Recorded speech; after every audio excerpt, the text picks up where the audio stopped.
So.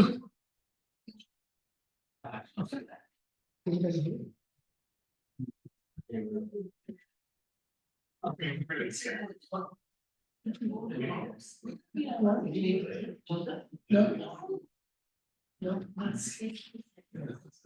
I didn't know so.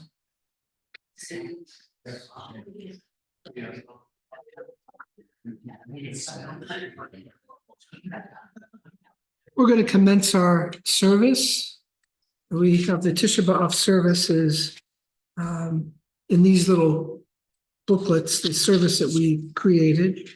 It's a combination of various readings throughout the course of our history, as well as a selection of Eicha, and of course the Amalei Rachamim and the Mourner's Kaddish. We're going to begin with the lighting of the candles, and do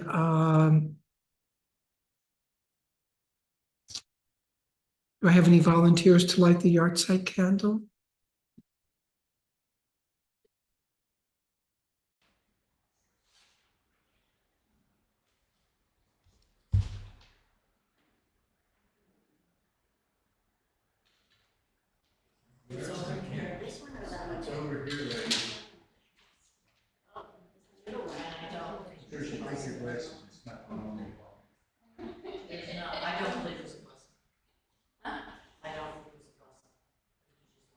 Yeah, there's no blessing over the yahrzeit candle.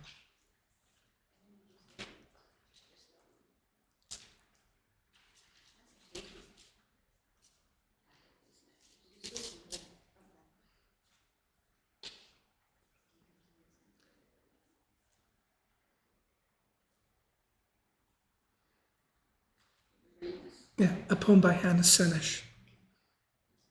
Blessed is the match consumed in kindling flame. Blessed is the flame that burns in the secret fastness of the heart.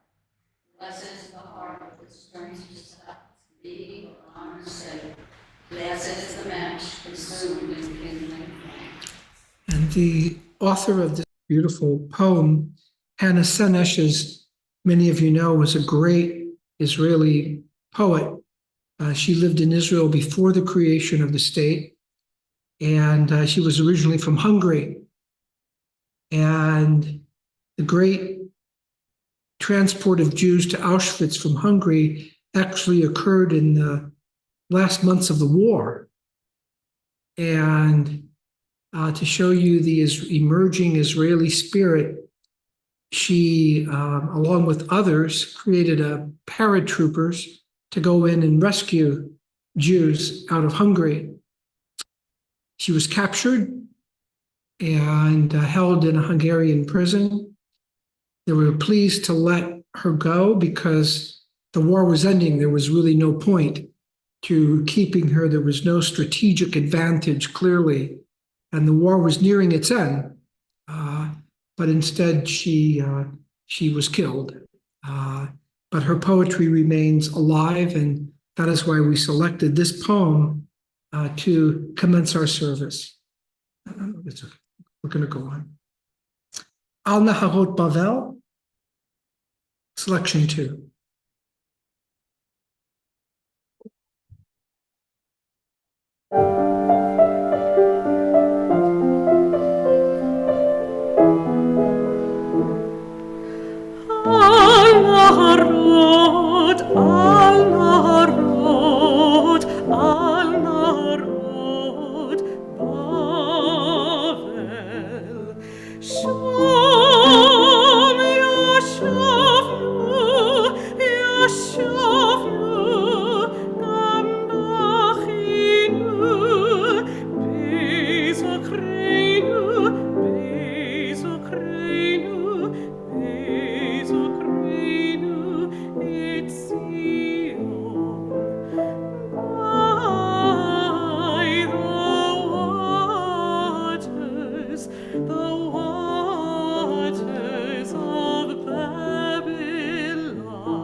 I would like, it's, Al Naharot Bavel is one of the Psalms that are included.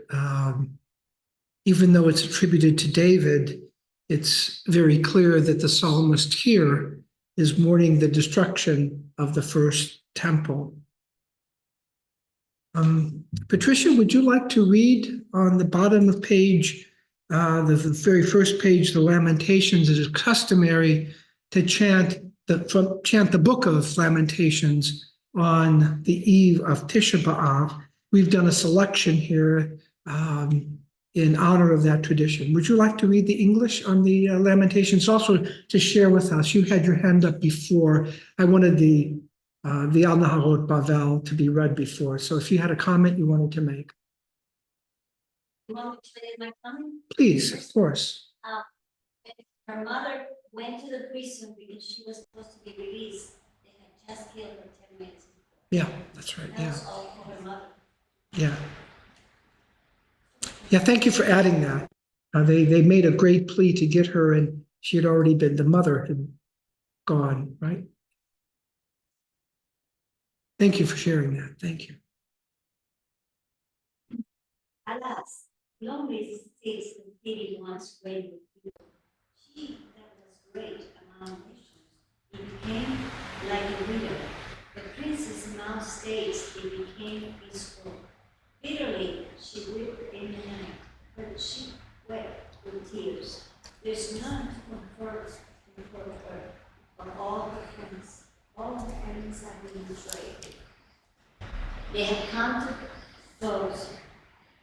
Judas had gone into exile because of misery and harsh oppression. When she settled among the nation, she found no rest.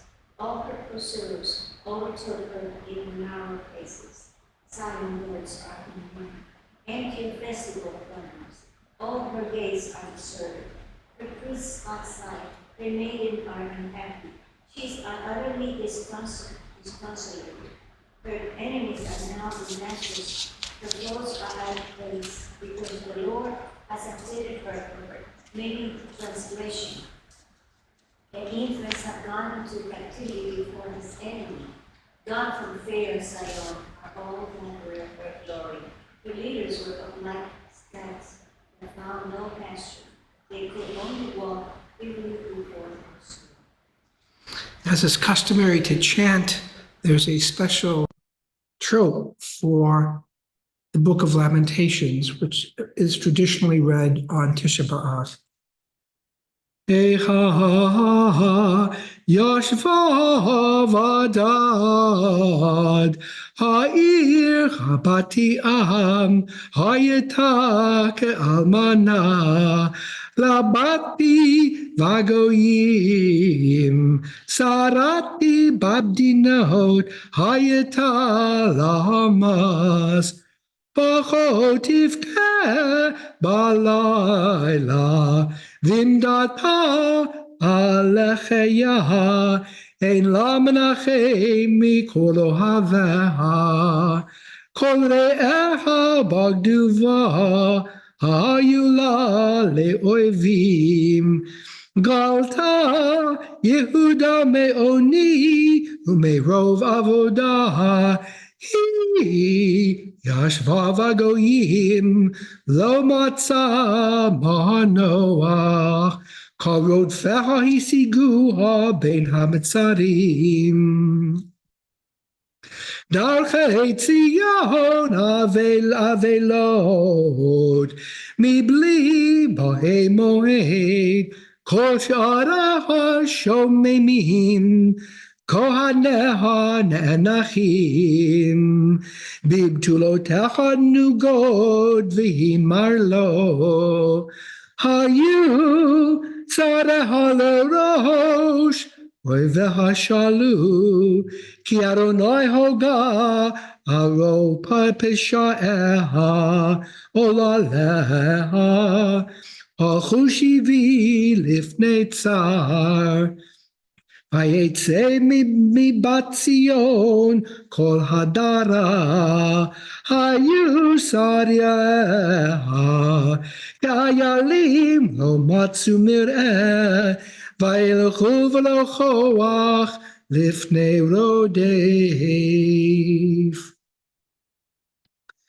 And after the destruction of the second temple, we were exiled for 1,878 years. And during that time, we settled in Spain, where we prospered, the golden age of Spain, until its expulsion in 1492. And here is a poem by the Hebrew poet Shem Tov di Carrion, 14th century in Castile, Spain, that was dedicated to the new king of Spain. Maggie, would you like to read, please? Power is an ugly path. God never grant length to such a vesture. For were it very long, it would shorten many, and he who would wear it would do best in many. Power with benevolence is a very lovely thing, like the whiteness of a face when mixed with red. Benevolence, which raises up simplicity and good sense and power, which crushes haughtiness and folly. These are the two that sustain this world. One is the law, which is commanded, the other is the key, whom God placed as a guardian, so that none would go against God's commandments, unless he incurs punishment. Words of wisdom to this day. The timeliness of that poem of great reflection about the nature of power and benevolence. And we have in 1492 on Tisha B'Av, the Edict of Expulsion. Meyer, would you like to read the Edict of Expulsion? Therefore, we, with the counsel and advice of the prophets, great noblemen of our kingdoms, and other persons of learning and wisdom of our council, have taken deliberation about this matter, resolved to order that said Jews and Jewesses of our kingdoms to depart and never to return or come back to them or to any of them. And concerning this, we command this our charter to be given, by which we order all Jews and Jewesses of whatever age they may be, who live, reside, and exist in our said kingdoms and lordships, as much those who are native as those who are not, who by whatever manner or whatever cause have come to live and reside therein, that by the end of the month of July, next of the present year, they depart from all of these our said realms and lordships, along with their sons and daughters, manservants and maidservants, Jewish familiars, those who are great as well as the lesser folk, of whatever age they may be, and they shall not dare to return to those places, nor to reside in them, nor to live in any part of them, neither temporarily on the way to somewhere else, nor in any other manner, under pain that if they do not perform and comply with this command, and should be found in our said kingdom and lordships, and should in any manner live in them, they incur the penalty of death and the confiscation of all their possessions by our Chamber of Finance, incurring these penalties by the act itself, without further trial, sentence, or declaration.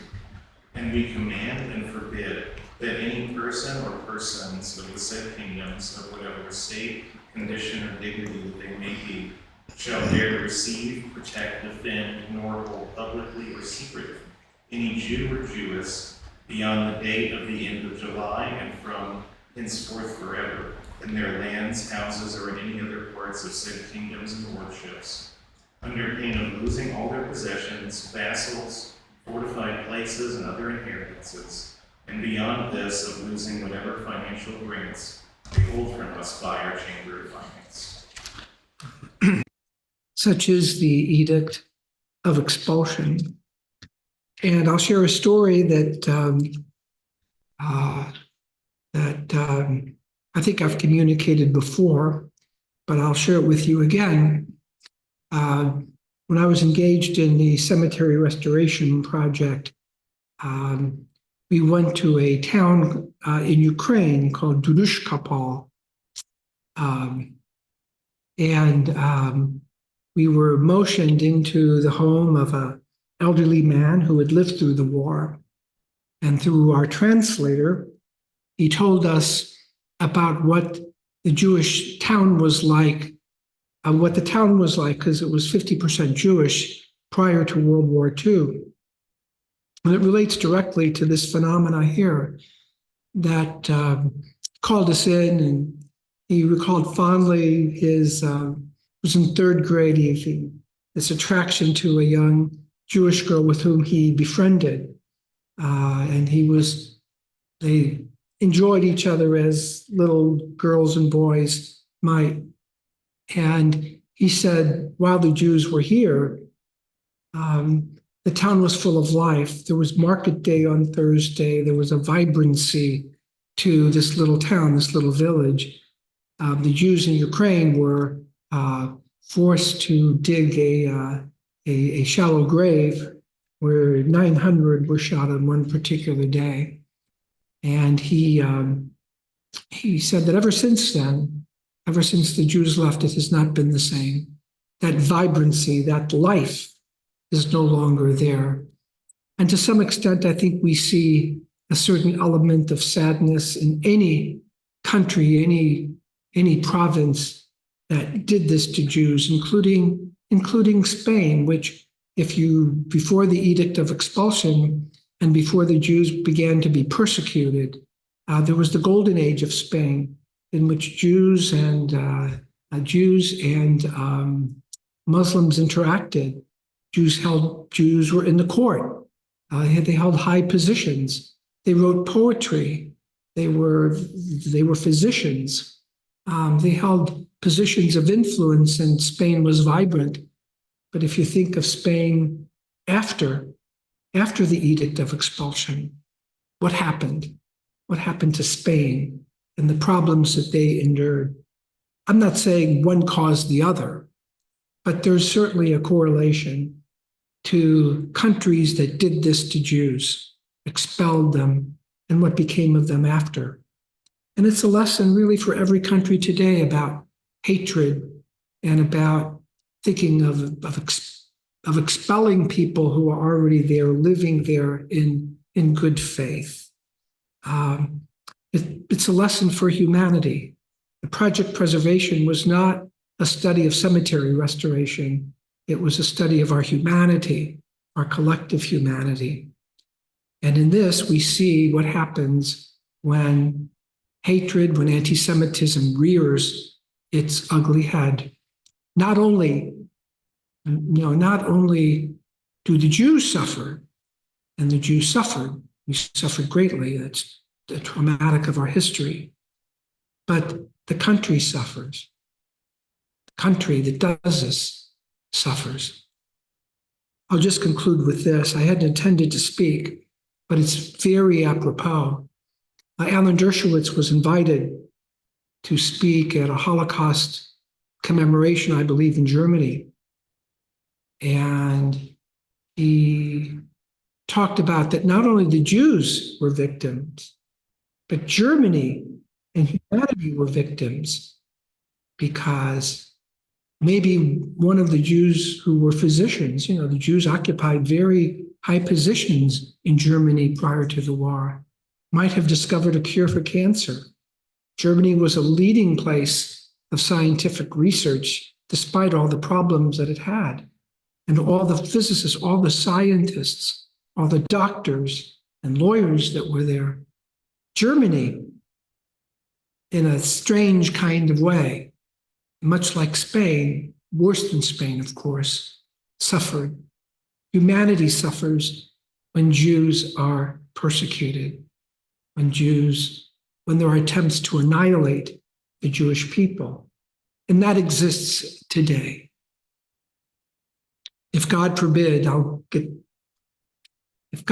Israel would lose, it's not only Israel that would lose. All of Western civilization and the Middle East would lose. in ways they can't even begin to imagine. And Tisha B'Av is a time to remember that, so that their deaths, the deaths of generations, is not in vain. And we see that Jews are committed to memory, that to not forget, lo tishkach, you shall not forget what Amalek did, what the enemies of the Jewish people tried to do to annihilate us. Emma Lazarus wrote this poem nearly 400 years later. Iris, would you like to read that poem for us? The two-faced year, mother of change and fate. Now, two-faced year, mother of change and fate. This week from Spain came forth the flaming sword, the children of the prophets of the Lord, prince, priests, and people, sworn by zealot hate, counted from the sea to sea, from state to state. The west refused them, and the east abhorred. No anchor to the known world could afford. Close locked was every port, barred every gate. I don't know when this poem was written, this particular poem was written, but we all know Emma Lazarus's beautiful poem about America giving us your downtrodden. And you can see the impact of how she learned from what happened to us in Spain, the importance of loving our neighbor as ourselves. Before we go to this beautiful, I think this is Ladino, am I correct on that? To show you the greatness of the Jewish people, imagine creating a language that, well, you don't have a country. And the Jews did it in two places. One is Ladino, which is a specific type of Spanish that has this Hebrew based. I can't. We did a cemetery restoration in where was it? It was in Kosovo, where the headstones were in Ladino. I had trouble making out what they were saying, but the Hebrew letters were clear. And the other place where we did it was, of course, Yiddish in Germany and Eastern Europe. Yiddish, a separate language, to show Jewish peoplehood. I really didn't intend to go off on this, but one of the claims is that, well, the Jews were in Israel for 1,870 years. Now they come back and they have no right to be there, the people who are there. And that's not true, because we always kept our peoplehood. We always kept our love for Israel alive in our liturgy, in our poetry, in our essays, and so forth. Theodor Herzl didn't do what he accomplished because he had this new idea. He characterized it in a new way that inspired people, but that had been alive. You go to Yehuda Halevi, who wrote a beautiful poetry that I think forms the basis for Hatikva. The longing to go back was true in the time of Yehuda Halevi in the 13th century. It was true for centuries and centuries. And that's illustrated in Ladino. We always kept our peoplehood. We always did that. We were always Jews, no matter where we went. Patricia, I didn't intend to call on you so much, but if you'd like to read and provide us with your own translation of this beautiful song, and then, of course, Molly will go ahead, but you're...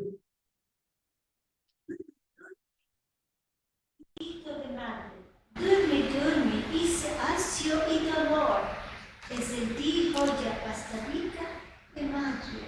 Las palabras de Shema Israel. Dormí, y rico de madre, con hermosura de Shema Israel. Amen. Yeah. Molly, would you like?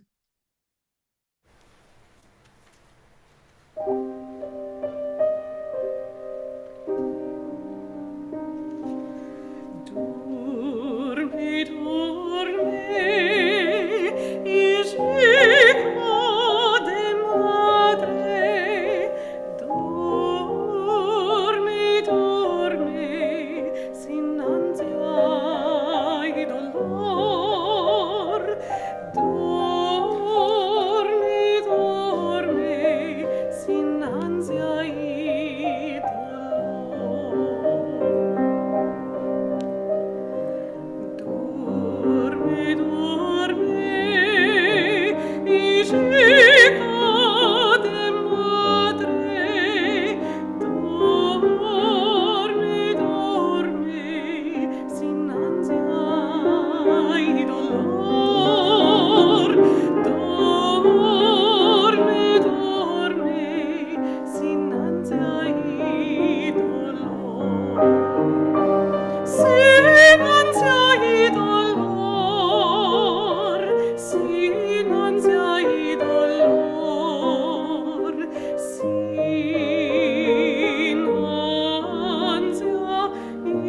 And on Tisha B'Av in 1943, in Warsaw, the transportation began to take Jews from Warsaw to Treblinka, which was a death camp.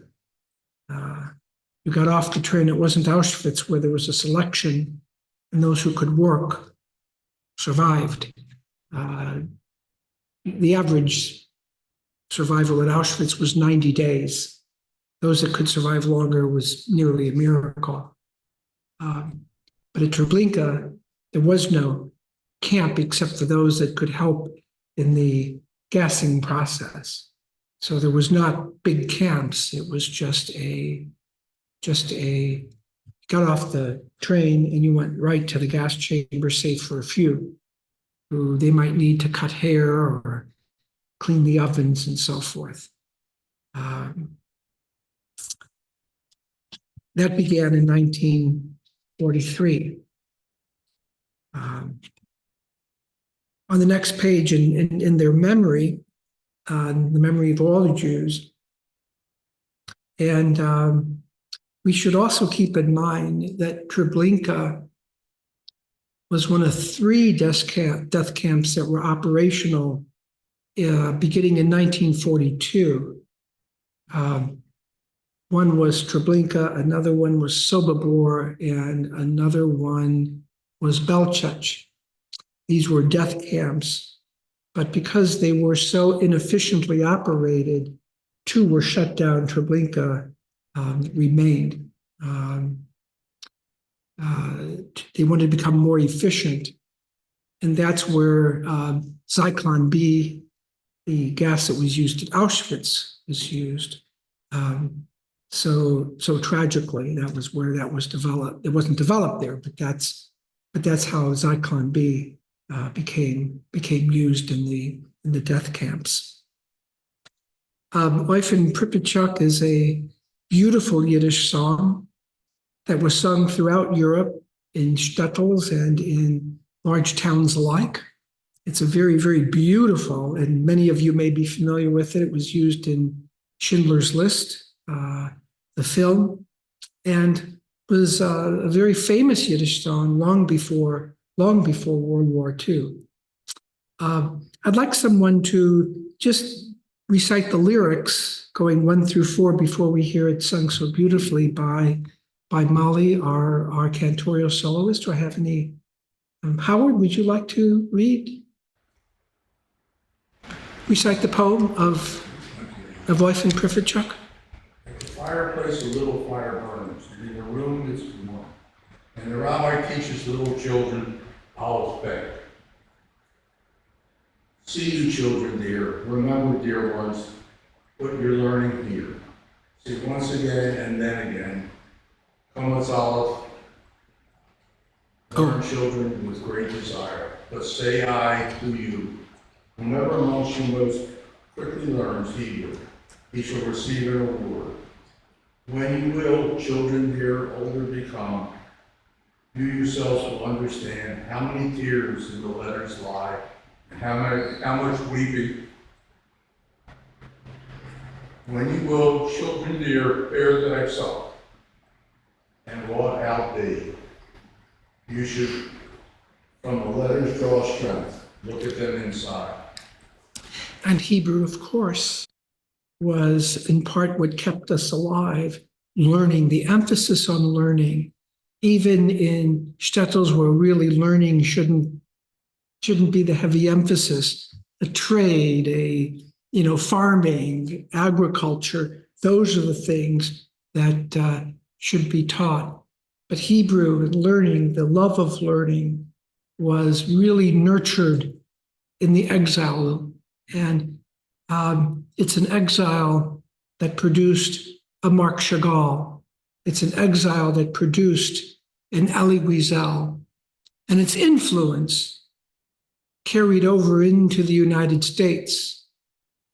So many Nobel Prize winners in physics and in medicine grew up in Jewish homes. And that love of learning, beginning simply with the Aleph Bet. And I urge you all to go to YouTube and watch a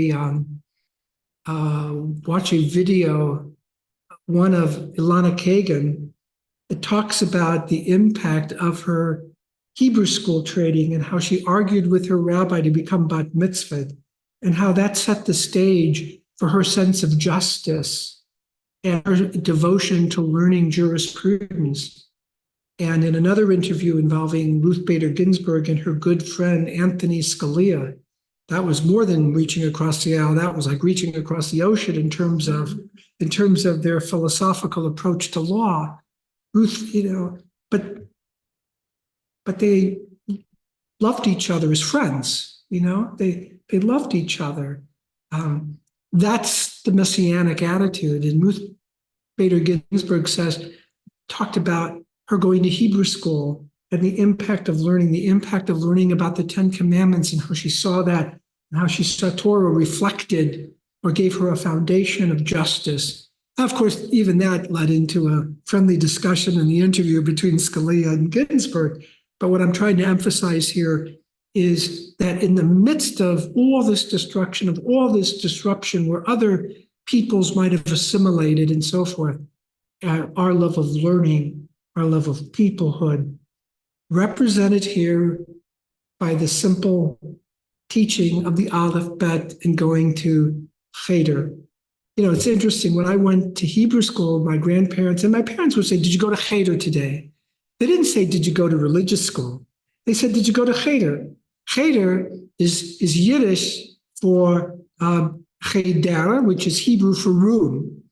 Why room? Because the schools of Jewish learning in these little shtetls where many Jews came from into this country was called Cheder. Did you go to Cheder? Did you go? And that Cheder, that room, was for learning, and that's where they went.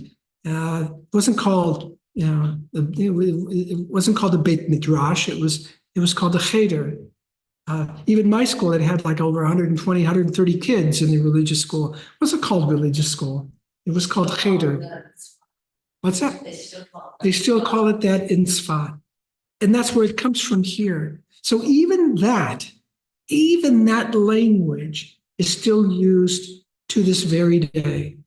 And that's the greatness of the Jewish people, to even overcome a genocide, which very few people can overcome. And that's symbolized by this very simple, beautiful song that we're about to hear, Oifin Pripachuk.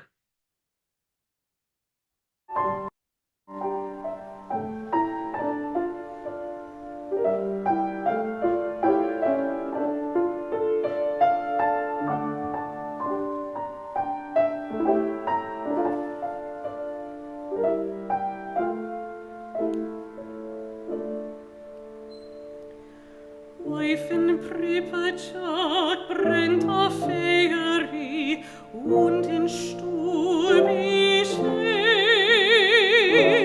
und der Rebel entkleiner Händelech dem Alef beis in der Rebel entkleiner Händelech dem Alef beis.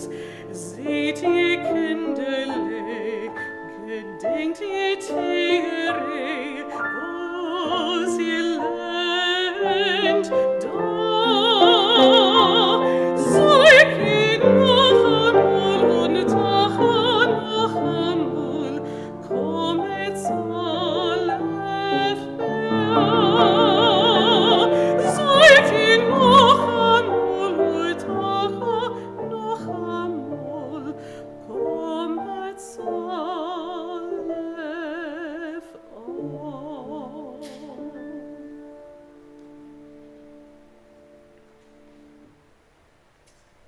And this beautiful writing, wall of stone. Heidi, would you like to read, please? Number 7. Wall of stone, atop a hill so high. And if you listen with your heart, you just may hear my cry. Where has the grace Hamadash gone? I stand here all alone. How long am I to wait for all my children to come home? A house of marble and of gold was stood here by my side. From far and wide all came to see its beauty and its pride. But Sinas Clenunam brought it down, and with it so much pain. Now only Amas Yisrael can build it once again. Together, you stood by Har Sinai, my daughters and my sons, forever, you must stand together forever as one. And Sinat Chinam is hatred over nothing. To be, for no real reason to hate, there's no real reason to hate to begin with, but Sinat Chinam is empty hatred, hate just for the sake of hating. And that was the belief in the Talmud. This is a reference to the Talmud trying to figure out what caused the destruction of the temple, the second temple. It's a big discussion in the Talmud, and they come to the conclusion that it wasn't the outside enemy. It wasn't Rome that destroyed the temple. It was Sinat Chinam. It was because people became so jealous and envious that they started to hate each other. The society loses when there's hatred within. That's what causes the destruction of a society, of a country. That's what the Talmud concludes. But you can see in this writing the hope, Ahavat Yisrael, love of Israel, can rebuild the conceptualization of the Beit HaMikdash and what that symbolizes, Ahavat Yisrael, where we love one another, where there's love of Israel, where the hatred and anti-Semitism that we have, that is eliminated. And there's Ahavat Yisrael. Ahavat Yisrael, you may recall, is in the liturgy, Ahavat Yisrael, Ahavat Olam, eternal love. God has loved the children of Israel. If we could only transfer that love to humankind, that humankind would love Israel. Not that Israel needs everybody to convert to Judaism. That's not what that's about. It's just about love and letting us live and letting us thrive without fear, without worry every day like we do to this very hour. That's that when that happens, not when all the Jews are gathered and there's an Armageddon, and then that's not what's going to rebuild the Beit HaMikdash. What's going to rebuild the Beit HaMikdash is when there is true peace in the world, when there's true Ahavat Yisrael, true love of Israel. Hannah, would you like to read the translation for the El Mole Rachamim, fully compassionate? Fully compassionate God on high, to our loved ones who have entered eternity, grant clear and certain rest with you in the lofty heights of the sacred and pure, whose brightness shines like the very glow of heaven. Source of mercy, forever enfolded in the embrace of your wings, secure their souls in eternity. Adonai, they are yours, they will rest in peace. Amen. And unlike Yom HaShoah, Tisha B'Av embraces all the entire history of Jewish suffering, of those who lost their lives simply because they were Jewish, simply because they believed in Torah, believed in one God, and expressed that in ways that were different from those in power. And then in modernity, it was simply because they were Jews, had nothing to do with their belief, and had everything to do with, tragically, with their blood. So what we'll do is we'll try to, we say the Amorei Rachamim for all of these people who went to their deaths and who suffered greatly. That's what Tisha B'Av represents. Please rise for the Amorei Rachamim, and afterwards we all will join in the Kaddish.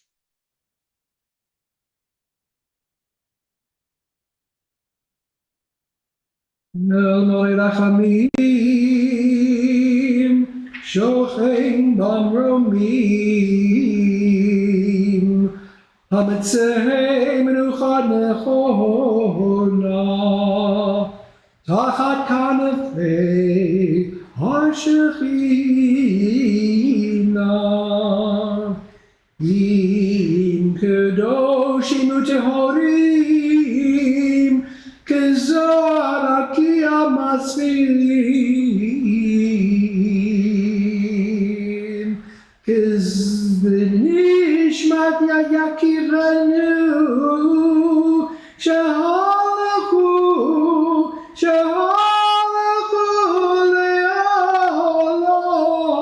Le'olamam, Baal HaRachamim, Yastireim Kesete Knafav Le'olamim, V'yitzaror B'yitzaror Achayim, V'yitzaror B'yitzaror Achayim, Et Nishmatam, Adonai Unachalatam, V'yanuchu V'shalom al mishkavam v'nomar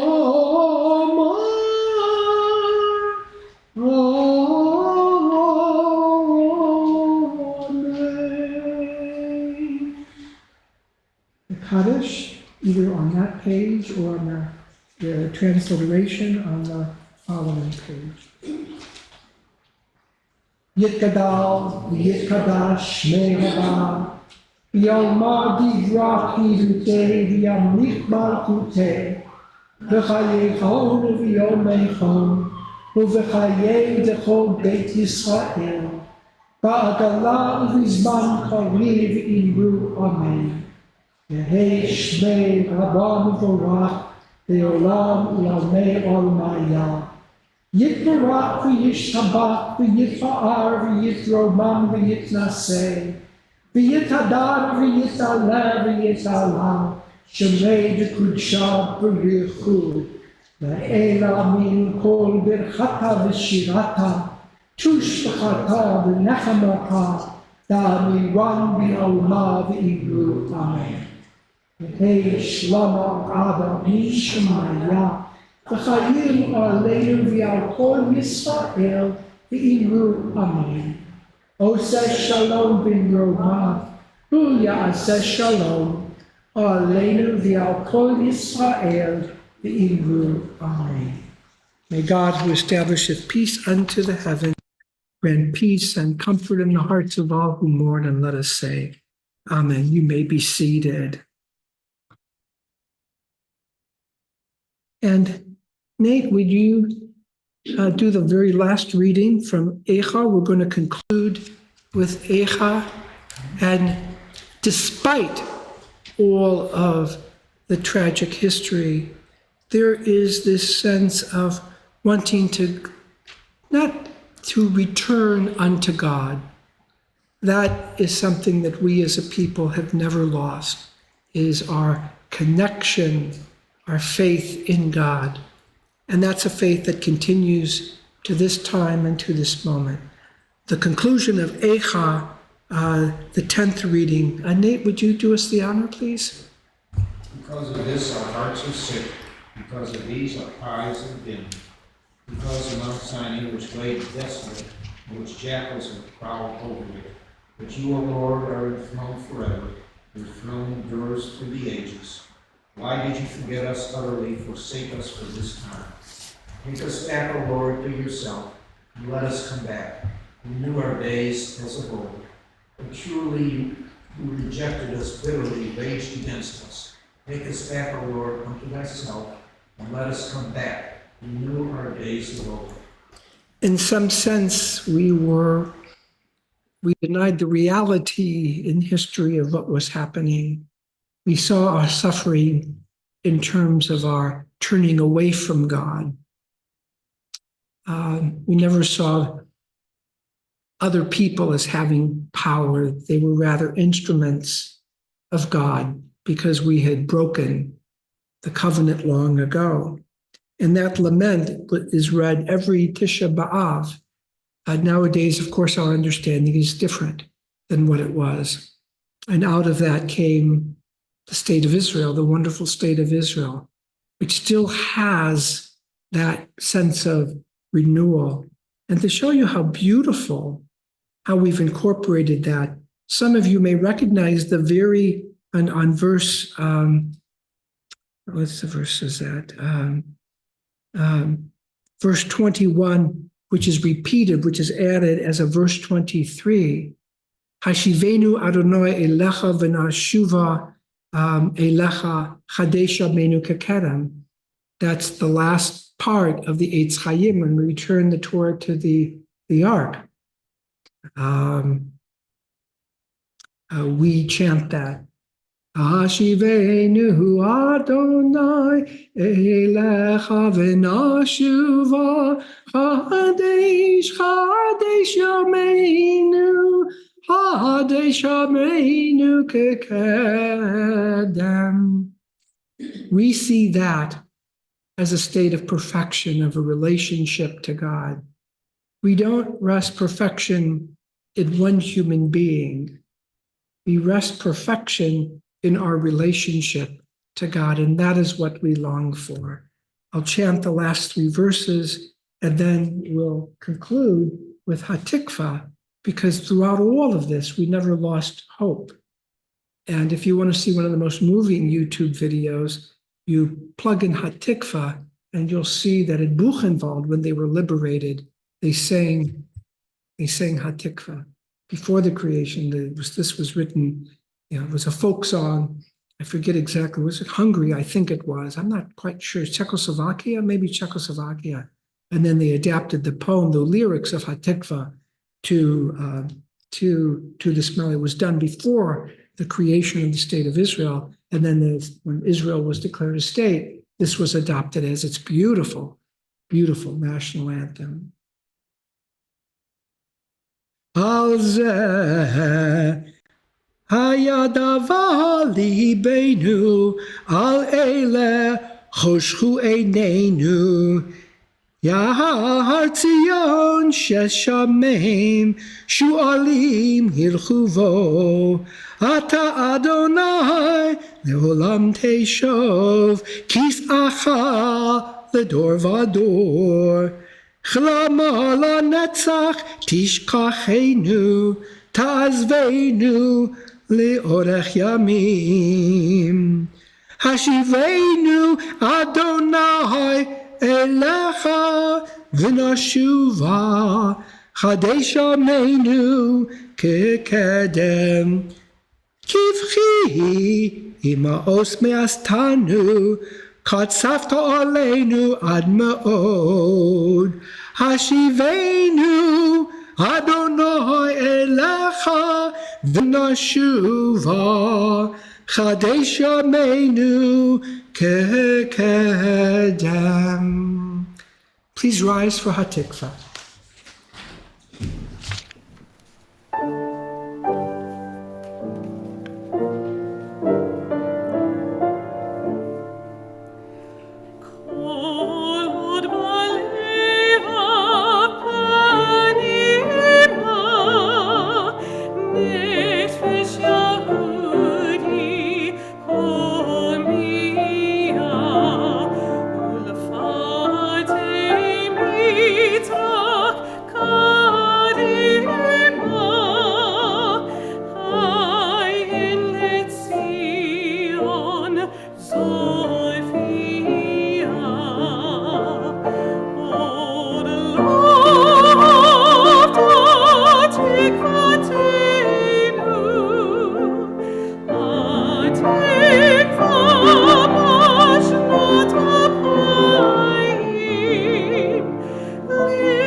Thank you. This concludes our service. Thank you for coming.